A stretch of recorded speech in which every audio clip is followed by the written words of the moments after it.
Yeah, and a lot of people, I think, Mel, do get too focused on taxes and the impact of taxes. And obviously, those fund managers were not focused on that because they were willing to take those big fat profits in 2021 rather than trying to delay that a couple weeks into 2022.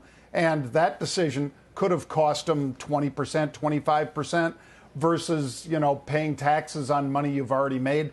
I think the fund managers showed you that that's what you should be focused on, trading and taking profits or cutting losses, but not focused so much on trying to make sure that you maximize or minimize, rather, Mel, the tax implication to either you or your clients. It's more important to be disciplined with taking those profits when you can, not when you have to. Green light betting against Tesla. That seemed to be an interesting one, Sarat. I'm wondering what your thoughts are on that. There have been a lot of bears in Tesla over the years. A lot of them have gotten washed out. At various times they've been right. Most recently, a lot of them have been wrong. Is this a risky trade in your view? It definitely is a risky trade. I mean, he's right so far. The question is, has he, covered his short or not?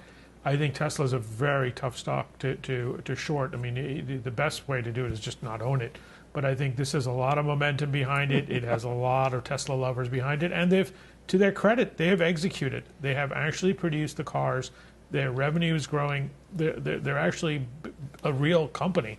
So maybe he knows something we don't, but I think it's a very dangerous short for a company that has executed over the last few quarters. And there's so much swing in some of these pure EV plays, Anastasia, as opposed to a GM and a Ford, which tried to get re-rated in 2020 based on their EV ambitions, and then have just sort of been, hanging out there at those levels for the past year or so.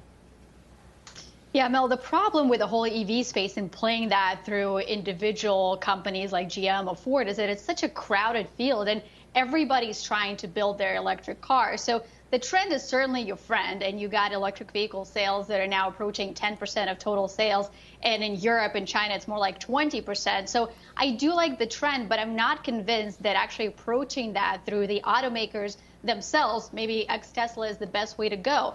I think about the enabling technology and what do you need to put into an electric car, regardless of what kind of automaker you are. And that means lithium to go into the battery technology, and it means the battery itself. So I think those enabling technologies is the way that I would approach this.